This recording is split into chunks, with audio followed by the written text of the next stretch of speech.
Are you a gambler? Yes. What do you play? The ones we actually now in our office, we have a full-blown roulette table. And, for amusement and entertainment purposes only, no money gets traded hands here at the AGA.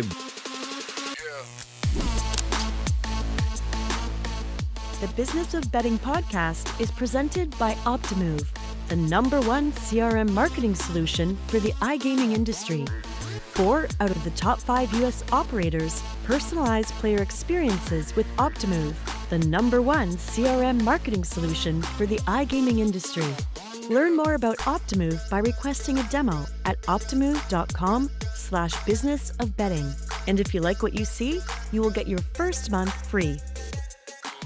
All right. Welcome back. It's another edition of the Business of Betting podcast. I am your host, Jeff Edelstein, senior analyst at ingame.com. I'm joined today by Bill Miller, the CEO of the American Gaming Association. Bill, thank you very much for sitting down with me today. Jeff, thanks so much for having me on. So you joined AGA, it was at 19, is that correct? That is correct. I'm sure you didn't see today coming, where we're at as in the gambling world. There's been a lot of todays that I didn't see coming in the now 6.5 years that I've been here. I always try and remind people that, on the day that I joined the AGA was the day that the then acting Attorney General reinterpreted the Wire Act. So as we were trying to get sports betting up and running, there was this incredibly challenging dynamic that emerged on day one. And it's just been a rocket ship ever since for you. It's been full of challenges and fun ever since. All right, let's start in a place where all eyes are every day. But more news comes out every day on this stuff, the prediction market situation. One thing that I want to mention before we even get started on this, and this was a learning curve for me also, but whenever things happen in the gambling industry, people look to the AGA for comment. And I think sometimes it's kind of lost in the soup that you guys are a trade organization, right? And you represent the needs and wants and hopes and dreams of your members. Not necessarily. Sometimes that aligns with a gambler. Sometimes that aligns with the business. Sometimes it doesn't, right? But at the end of the day, you guys provide a service more or less for your member groups, for your member corporations and companies. So clearly the prediction market situation has kind of sliced some people out. And we'll talk about that in a minute. But when the prediction market really picked up steam in the last year, was this something that was you guys kind of knew that you were headed down this path when it came to the sports betting contracts, as they call them, that they offer, that it was going to become an issue? Well, look, it's certainly, as we talked about a minute ago, the gaming industry continues to have this challenge of innovation and people that try and skirt regulation. And I think that, we face that in states with skill games. We've faced that on sweeps. And now we face that with prediction markets. And quite frankly, this is an industry that has grown up over the several decades under state regulation and tribal regulation. And we've always, if we look backwards from the beginning of this year, I don't think that anybody really thought that the CFTC was going to be on anybody's bingo card in terms of related regulator that matters to the industry. But, I tip my hat to the creative lawyers who have said, you know what, I think there's a loophole here and we're going to exploit it. And I think that, quite frankly, is where we started this journey/battle.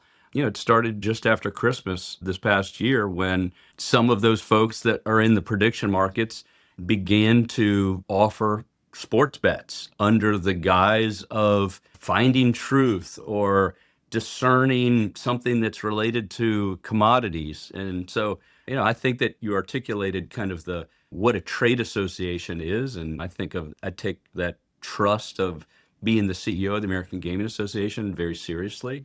I'm a political person who's been very close to the top of some other big trade associations, the Business Roundtable, where I had 204 Fortune 500 CEO bosses, and then the U.S. Chamber of Commerce, the biggest business association in town.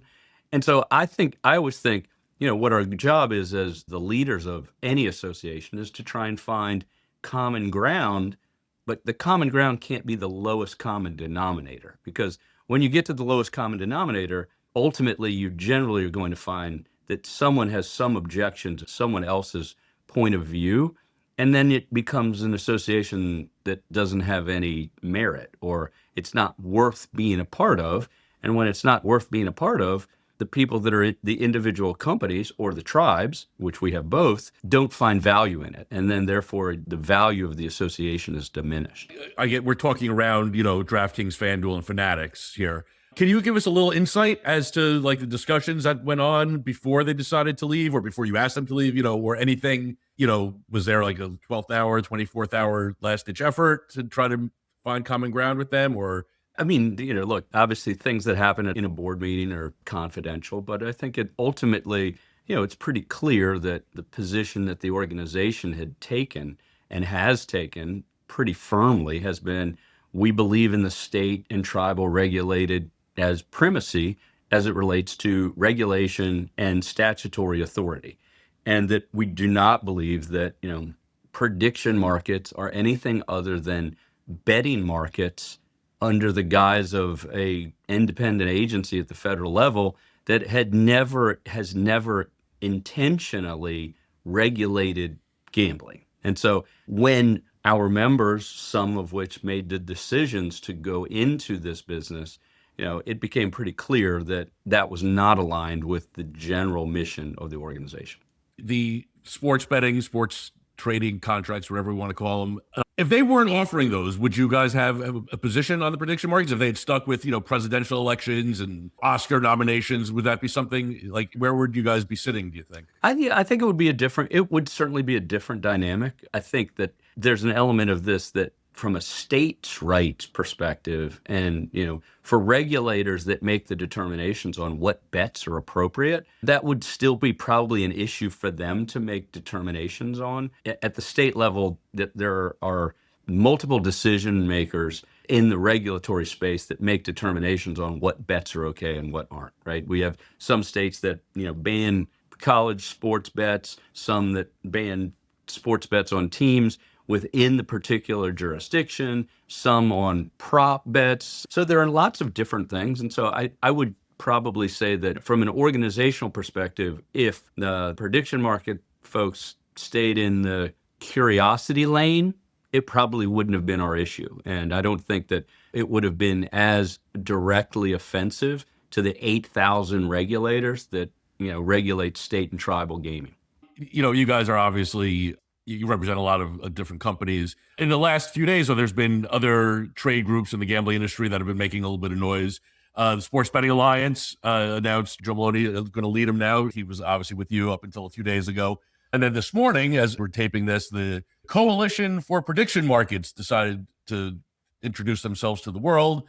It's interesting. I find that, there's no crossover right now between these three groups as it stands.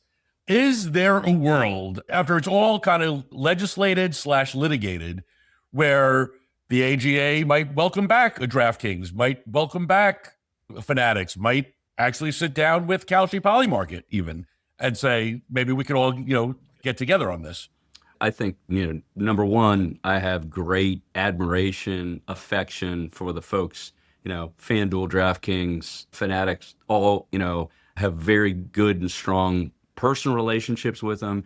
Our association, we did a lot of work together. And so, it wasn't the easiest of situations for any of us. I can certainly sympathize and empathize with, CEOs who run publicly traded companies. And every time they do a quarterly earnings call, there's some analyst who gets on the call and says to the CEO, hey, what are you doing about prediction markets? Why aren't you in this?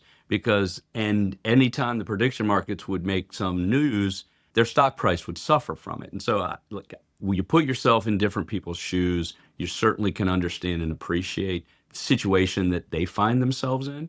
In terms of, coming back together, those sorts of things, all these things kind of are done on a situation by situation dynamic. But again, I have the greatest respect for the leaders of the three companies that we just talked about.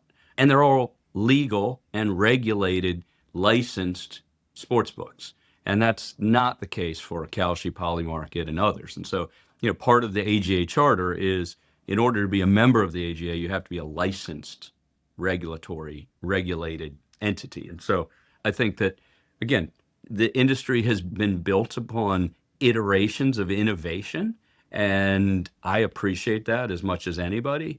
But I also think that it is important to continue to have a North Star. In the AGA world, we believe very strongly that states and tribal nations should be the ultimate arbiters and the ultimate framers of whatever statutory operating frame that the gaming industry operates under.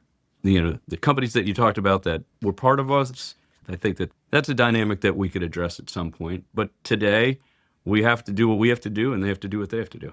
Yeah, I mean, what you were saying about those three companies, I interviewed Jason Robbins a few weeks back, and I thought I asked him a question. I wasn't really expecting the answer that I got, and I'm going to paraphrase here, but I asked him, I said, are you getting into this because you think this is the future or because you're, covering your ass? And he said, well, yeah, both, I saw DraftKings stock price. It was trading in the mid to high 40s, 6-7 months ago. And I mean, it's been below, I don't know what it is now, but I think it's traded back up into the mid 30s, but it was down. And yeah, every time prediction markets were brought up that, the stock would get hit. Well, I guess I'll ask you, the question on everybody's mind and nobody has an answer to, but what do you think happens eventually? Like, do you think this makes it to the United States Supreme Court? Do you think there's carve outs state by state? Like if you had to put money down on this, how do you see it all playing out? Well, we are putting money down on it. And, we're putting money down on it with lawyers, and we're putting money on it down in terms of politics. And we're making sure that in each state and each tribe, they understand what's at stake. And what's at stake is not whether or not there's some new novel way to discern truth, but actually a threat to the legal state regulated gambling industry. And so to that end, we're putting our money where our mouth is. And so it's not just saying, hey, this is wrong, this is inappropriate, this has no safeguards for consumers, it allows for teenagers to gamble on sports. We think all of these things are wrong, but we're actually not going to just say it and do interviews and do that sort of thing, but we're actually, we're filing amicus briefs in court cases. We're making sure that at the state level, there's a state attorneys general that are weighing in on the legalities of this. And we're going to continue to do that because we think that at the end of the day, this is a true and honest to the legal regulated gambling industry. It's funny because I was looking back at some stories that we wrote last year for like a year-end piece that I'm working on. And I was looking at stories back from January about sweepstakes. And it was like, well, looks like there's some court cases bubbling up and, maybe sweeps are, there's a little bit of danger here for sweepstakes companies. Fast forward to today, I don't want to say they're dead and buried, but I mean, it's pretty close, right? Prediction markets probably, who knows, again, nobody knows what's going to happen, but a little bit of a different path because they are claiming this, the CFTC, the federally regulated, piece here. I find it kind of fun, the little asterisk at the end of all this, how John Roberts was AGA's lawyer at some point back in the day. So he probably knows a thing or two about this stuff. I am not a legal scholar. I am not a scholar. My closest legal, I was arrested once. That's about how much I know about the legal system. But all I know, though, is that this Supreme Court, a rather dim view of federal oversight and federal overreach. And sports betting obviously was, passed but was overturned on a states' rights issue. I have to imagine that's part of the playbook going forward. But at the same time, again, this is the CFTC is already there. It's federally, the framework is there for a federal agency to oversee all of this. So again, like I'm asking you something that you have no way of knowing, but like, what lean do you see the courts taking here? Is it going to be more states' rights, or is it going to be more, hey, listen, we already have a federally regulated system in place here. They're following it to maybe not to the letter of it, but at least to the, ether of it. My general view is that, Republicans believe in states' rights. This is a conservative court that believes in federalism. I think that generally when Congress and or a regulatory agency make law or regulation, they do it clearly and they do it intentionally. And in this case, what is being kind of pieced together is, some very obscure and opaque interpretation of really regs that say, hey, there's 4 no-fly zones in terms of what prediction markets should look like. They shouldn't involve war. they shouldn't involve assassination, they shouldn't involve terrorism, and they shouldn't involve gaming. And they shouldn't involve things that are contrary to either current federal law or state law. And so that's what the reg says. And so PASPA, liked it or not liked it, that was an intentional act by the Congress. The Congress said, you know what, we want to, prohibit legal sports betting everywhere in America except for Nevada. And so that was actually an intentional act done under the bright sunlight of day, where they said, you know what, we want to do this. We're going to get the president to sign it.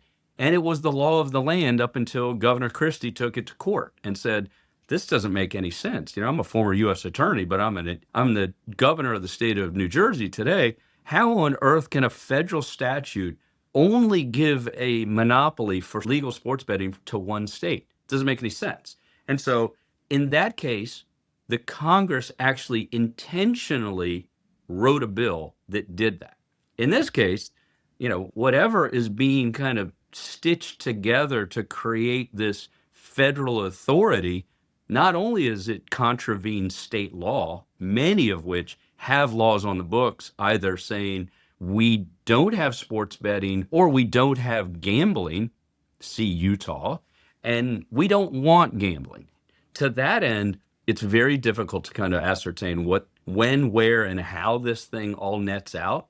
But I believe we have the Constitution on our side. I think we have the Supreme Court, who believes strongly in federalism and believes in states' rights. If we had a change of administration, we'd have, if it was a Democrat administration, it would likely want to restore the sovereign takings that are taking place right now from the tribes who are seeing sports betting operate on their lands and will continue to see that without any compensation. That in states, I'll take Florida for an example, the Seminole tribe generally has kind of the run of the state of Florida, but in exchange for that, they pay the state of Florida $500 to $600 million a year in transfer fees as part of their negotiated compact. But that negotiated compact comes with some degree of exclusivity. That exclusivity is being blown up by these betting markets that are masquerading as predictions. And so I think that we are increasingly seeing more resistance. We're seeing more litigation. We're seeing more actions by attorneys general and others who are recognizing what this is, which is, it's going to have a negative consequence to state budgets and consumer protections in the states that have invested either intentionally in sports betting or in the states that have intentionally decided we don't want to have any gambling at all. But now we're having gambling courtesy of the federal government and a loophole within an agency. Certainly going to be a story to watch as the year ticks by here next year. Switching gears real quick for a minute, I want to talk about the One Big Beautiful Bill Act. I know that when that passed, the 90% rule came to be for gamblers can only deduct up to 90% of their losses. You guys took a little bit on the chin when you guys came out and said, hey, we support the bill. It's a good bill. We like the bill, right? And again, going back to what I said earlier, there is that, dichotomy, if you will, of you're the American Gaming Association. You should be protecting me also, but, well, maybe not so much. So tell me a little bit, A, why the bill was good for your members, but also tell me, B, why you guys are working. And I saw a report from Vital Vegas that there was a rumor, at least, that there was a big meeting Monday that you guys were part of trying to overturn this. So tell me, so what was good about the bill for your members? And then what's bad about it for this 90% thing that you guys are seeking to have that overturned? I think, in general, the bill, created a higher degree of certainty for all businesses. There are a number of important provisions, that were likely to expire that were made permanent, the tax deductibility, other important pieces to this. And so what you've seen is the industry writ large has looked at this in the way that most of American business looked at this and said, this is increased predictability as it relates to tax. And that's something that every business wants, that level of certainty as to, well, I have a tax deductible thing today, is it going to be here next year? And that dynamic, by and large, was fixed. And this was the biggest tax bill in history, even bigger than the one I worked on when I was at Business Roundtable in 2017, which was the largest business tax reform in 25 years. This one's even bigger. Now, not every time you do any tax bill, there's always going to be some things that come out that are either a surprise or something that we didn't anticipate. And the 90% deductibility falls squarely in that category. It was not included in the House bill. It was never contemplated in the House bill. We worked on both bills, and it wasn't included in the Senate bill up until the very, very last minute. And so it was a surprise. It was a disappointment. But at the end of the day, it was an unamendable bill that came out of the Senate, signed into law by the president. And so it has unquestionably something that we are working very hard to fix. I was in Las Vegas on Monday. We've had many meetings with political leaders, policymakers, our member companies, our non-member companies that share an interest in this. And everybody, I haven't met with a single member of Congress, and I've met with lots of them, who has pushed back on wanting to fix this. And so the question is, what are the vehicles to fix this? And as you know, for people that are in Washington and people that are outside of Washington, you look at Washington and Congress as functional element today. I mean, we had a government shutdown that lasted 43 days. And so trying to get this put back in and fixed, it's not the easiest trick, but I believe that we're going to get it done. So I know Congresswoman Titus has been working on it. Would it just be better if a Republican picked up the mantle on this? Is there a Republican that you know of that's willing to do it? Absolutely. Andy Barr, congressman from Kentucky, is working really hard on this. Members of the Senate Finance Committee, Chairman Jason Smith, Republican from Missouri, is chairman of the Ways and Means Committee, the chief tax writing committee in the House. He's absolutely all on board with this. And so I think that we've got the right people on both parties. Absolutely applaud Congresswoman Titus for her great work and her support, as well as the two senators in Nevada. But we have a lot of other people that are willing to work and champion this. It may end up being some kind of collection of odd bedfellows because there are some other tax provisions that bipartisan groups of members of Congress, both in the House and the Senate, want to fix. Anytime you do a big tax bill, there's always something that's not perfect. There's some unintended consequence that needs to be cleaned up. And I think that this fits into that category. And so we're going to work hard to make sure that we get it fixed. I mean, in your heart, do you believe, like, if I were a professional poker player or, professional sports bettor, is this something that I could kind of bank on getting fixed before I have to file taxes, by April 2027? Look, I believe we're going to get it fixed. I believe we're going to get it fixed next year. So, I can't put myself in the shoes of that person, but I think there's a fundamental fairness issue at play here. And, it is, people shouldn't pay taxes on phantom income. And that's what this does. And so my view is the fairness issue, the notion of, having a provision in the tax code that requires people to pay tax on money they didn't earn is wrong. And that fairness argument is a pretty compelling one. And it's one that we've been leaning into quite heavily and with pretty good result. I mean, again, haven't run into anybody that doesn't think that this can and should be fixed. You've brought up a few times your work at the Business Roundtable, and I Googled it like earlier. So the Business Roundtable is a trade group for CEOs. And I'm like, oh, so there must be, Jimmy's Lawn Service. No, Cisco, GM, Apple, JP Morgan Chase. I mean, this is the titans of the world. I'm just kind of curious.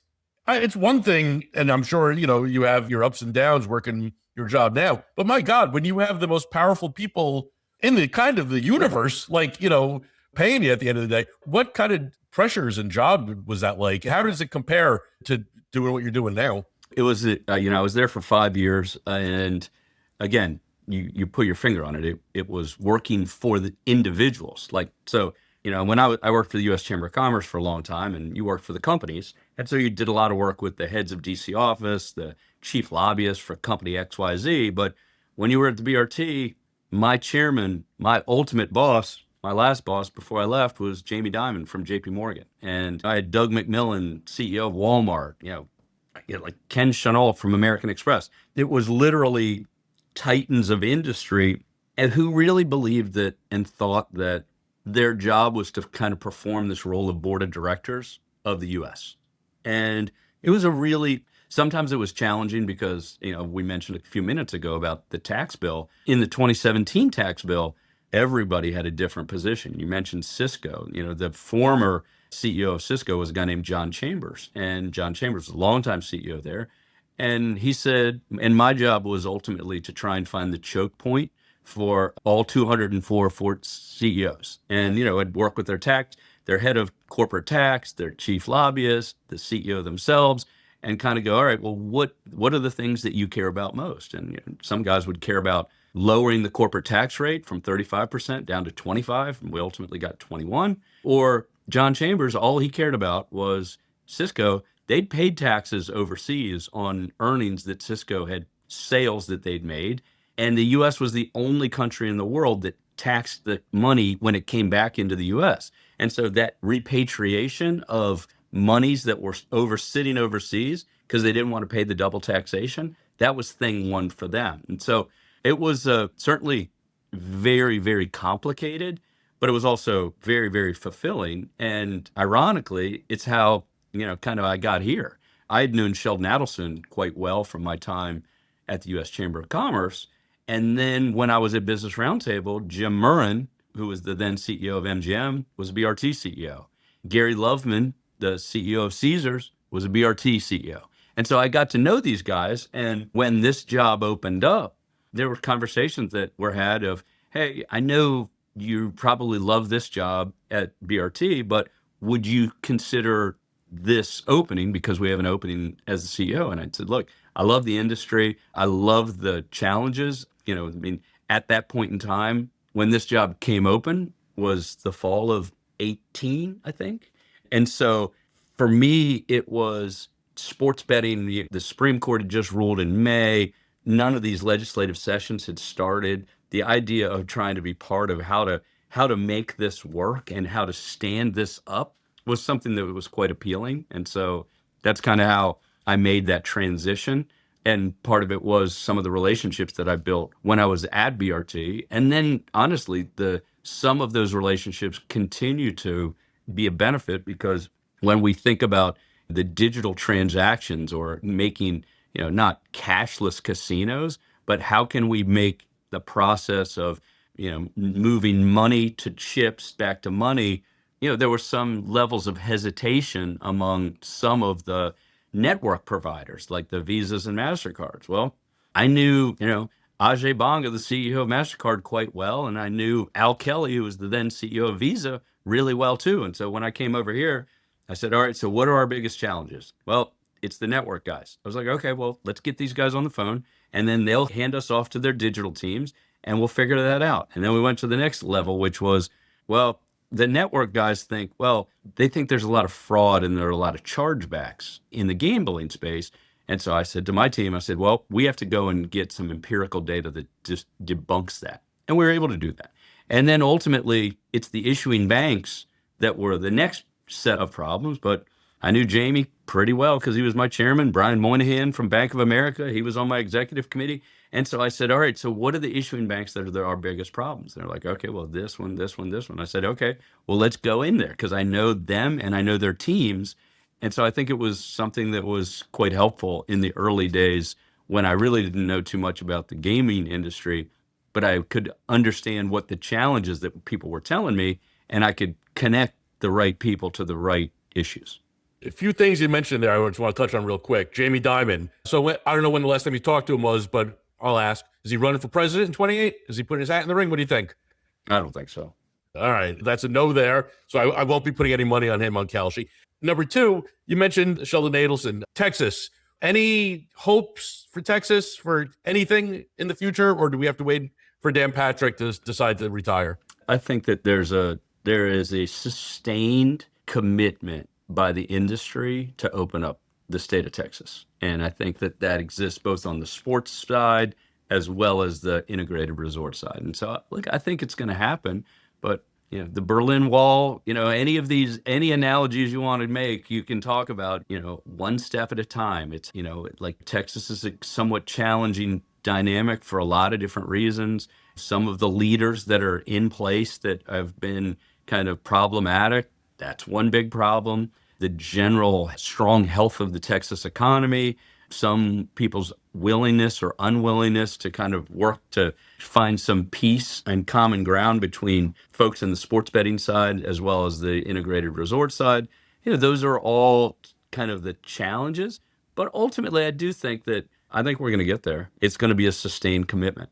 Let me ask you about California also. It seems to me, and again, not an expert on any of this, but it seems to me that the tribal thinking is much different than traditional, like, American thinking, in that I feel like I make my decisions pretty much based on what I can see in front of me in the next 3 seconds. I feel like the tribes have a little bit more of a longer view when it comes to these things. Do you think the prediction market stuff is going to hamper sports betting legalization there, with the idea being that you can't fight two wars at the same time? I don't know. I think you could make the other argument and say, the threat of prediction markets might create, there are a lot of tribes in California, some of which are extremely powerful, but all of which have a voice. And I think that it's important to remember that, because it's not a monolith. You can't just say tribes in California say this, because tribes in California say this, that, this, and then you can just limit it into almost the number of tribes in California. And so I think that divergence of opinion has been something that has prevented kind of a unifying voice from the tribes. I think there's a unifying voice right now, which is they believe that the prediction markets are taking their sovereign rights away financially, and that creates a common enemy. And that also then creates the opportunity among that group to maybe say, you know what, maybe we need to find the common ground with us. And, we have 13 tribal members. I've got to know tribal gaming world pretty well. And as you said, for folks that are not really dialed into that, it's hard people kind of tend to compare them to commercial businesses, right? And they're tribal nations that sit within the confines of the United States of America, but they're people that have been treated, as badly as any people in the history of this country, and even predating this country to the settlers. And so they look at the world through a prism of, words and broken promises and violation of sovereignty and violation of their rights. And so when anybody comes with some novel gambling idea, they process it through, is this a threat to us, or is this something that is an additive to our tribal members and to our history, today's history, and 200 years from now? A few more things, I'll let you go. I made it out to G2E this year. It's the first time that I made it out. It was fun. I had a nice time. I got some interviews done out there. And, I've been to, SBC a few times. Everyone says, oh, are you going to G2E? And the answer's like, oh, yeah, I got to go. Yeah. There's always, like, when you have to travel on business, there's always, like, this little fight. I'm just kind of curious. Is there anything on the horizon for G2E, next year or over the course of the next few years to make it even bigger, better, more interesting, you name it? I just thought I'd throw it out there. Yeah, look, G2E is a hugely important part of the industry. It's the gaming event in the world. I think that this year, if we netted it out, we were right at peak. I don't know that we've ever had, in terms of, number of people was just about the same number that we've ever, number of exhibitors, top end, business. It's still, you always have to there's a lag between when people when the exhibitors have the show and then they net out business from it. But I spend a lot of time during the week of G2E going on the show floor, meeting with my member companies, the exhibitors, and saying, hey, look, how is this for you? How does it look for you? Do you feel good about it? And as you know, many of these guys, they do a lot of pre-show meetings at their company headquarters where they'll whether it's a tribal casino or a commercial operator, they'll bring groups of those folks in to see their product ahead of the show.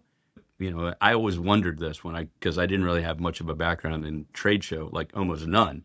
What happens if there's ever a day when the folks think that the pre-shows are the only thing that matters. Maybe their footprint on the show is less. It's the thing that I'm constantly pressing, and the thing that I keep hearing is for the customer, the person who goes and does all the pre-shows, they do it for all, they'll go to IGT, they'll go to Interblock, they'll go to all these different entities like Wonder and Aristocrat. They'll go visit all those guys individually, but ultimately they want to see them all side by side on a show floor so they can actually discern what do they like more, how is the public responding to the different games, the different offerings. And so I feel really good about where G2E is today. And our job is, and the good news is we have a great team. Our job is to make sure that, we get the feedback from our members, the people that are specifically, spending a lot of money to put themselves out there on the show floor and making sure that they have what they need. And that importantly, we're bringing the people. And again, I think about, all right, well, how many square feet did we rent this time for this show?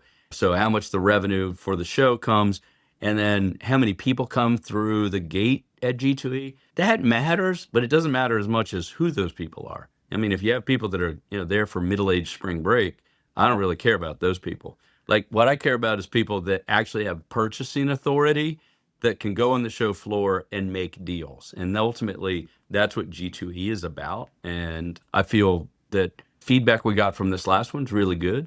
And our goal is to always make sure that the folks that are spending the money to put themselves on the show floor are being paired up with people that actually have the purchasing authority and in order to buy their stuff.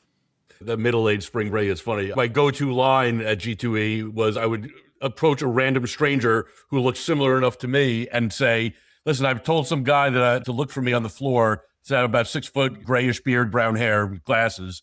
So in case anyone comes up to you, send them my way. And they look at me like I'm crazy, and then they realize like 40% of the population match the description. But one last question for you, and it may be a one-shot yes or no, or we may have to talk for a few minutes about it. Are you a gambler? Yes. What do you play? Play craps. I mean, I'll play slots, I'll play blackjack. I would say that those are the ones we actually now in our office, we have a full-blown roulette table. And, for amusement and entertainment purposes only, no money gets traded hands here at the AGA. But I mean, I love roulette too. So you're all in. All right, perfect. Bill, I really appreciate you taking some time. I appreciate your candor.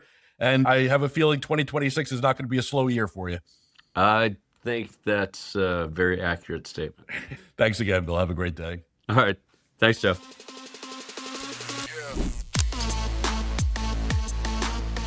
The Business of Betting podcast is presented by Optimove, the #1 CRM marketing solution for the iGaming industry. 4 out of the top 5 U.S. operators personalize player experiences with Optimove, the #1 CRM marketing solution for the iGaming industry. Learn more about Optimove by requesting a demo at optimove.com/businessofbetting. And if you like what you see, you will get your first month free.